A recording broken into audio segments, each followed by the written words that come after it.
जू और खटमल।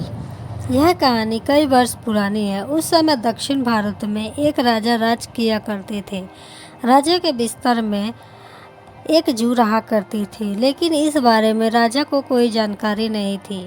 हर रात जब राजा गहरी नींद में सो जाता तो जू अपने घर से बाहर निकलती और बड़े चाव से पेट भर राजा का खून चूसती और दोबारा जाकर छिप जाती। एक दिन न जाने कहां से उस राजा के बिस्तर में एक खटमल भी घुस आया। जब जू ने उसे देखा तो उसे बहुत गुस्सा आया कि उसके इलाके में एक खटमल घुस आया है। जू उसके पास गई और उसे तुरंत वापस चले जाने को कहा। इस पर खटमल बोला, अरे जू बहना, इस तरह का व्यवहार तो कोई अपने दुश्मन के साथ भी नहीं करता। मैं तो बहुत दूर से आया हूँ और सिर्फ एक रात तुम्हारे घर रुककर आराम करना चाहता हूँ। कृपया मुझे यहाँ रुकने दो। खटमल की बातें सुनकर जू का दिल पिघल गया। उसने कहा, ठीक है, तुम यहाँ रुक सकते हो, लेकिन तुम्हारे कारण राजा को कोई परेशानी नहीं होनी चाहिए। तुम राजा के आसपास भी नहीं जाओगे।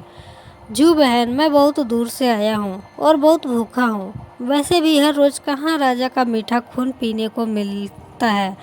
कृपया मुझे आज रात राजा के खून का स्वाद चखने का मौका दे दो। खटमल ने विनती करते हुए कहा। जू खटमल की बातों में आ गई और उसने उसे राजा का खून चूसने की इजाज़त दे दी। ठीक है, तुम राजा के खून का भोजन कर सकते हो, लेकिन उससे पहले तुम्हें राजा को गहरी नींद में सो जाने का इंतजार करना होगा। जब तक राजा पूरी तरह सो नहीं जाता तब तक तुम उसे नहीं काट सकते। जू ने कहा। इस पर खटमल ने हाँ कह दिया और दोनों रात होने का इंतजार करने लगे। रात होते ही राजा अपने कमरे में आया और सोने की तैयारी करने लगा। राजा का शरीर बहुत तंदुरुस्त था और उसकी तोंद बहुत मोटी थी। यह देखकर खटमल के मुंह में पानी आ गया। जैसे ही राजा बिस्तर पर आकर लेटा, खटमल ने आव देखा न था और सीधे जाकर राजा की मोटी तोंद पर जोर से काट लिया और फिर दौड़कर उस पलंग के नीचे छिप गया। राजा दर्द के मारे चीख उठा और तुरंत अपने सिपाहियों को कमरे में बुला लिया। राजा ने सिपाहियों को आदेश दिया, सिपाहियों, इस बिस्तर में जरूर कोई खटमल या जू है।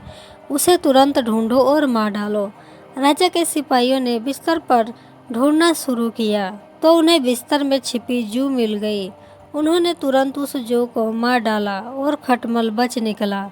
इस प्रकार खटमल की गलती के कारण जू बेचारी मारी गई।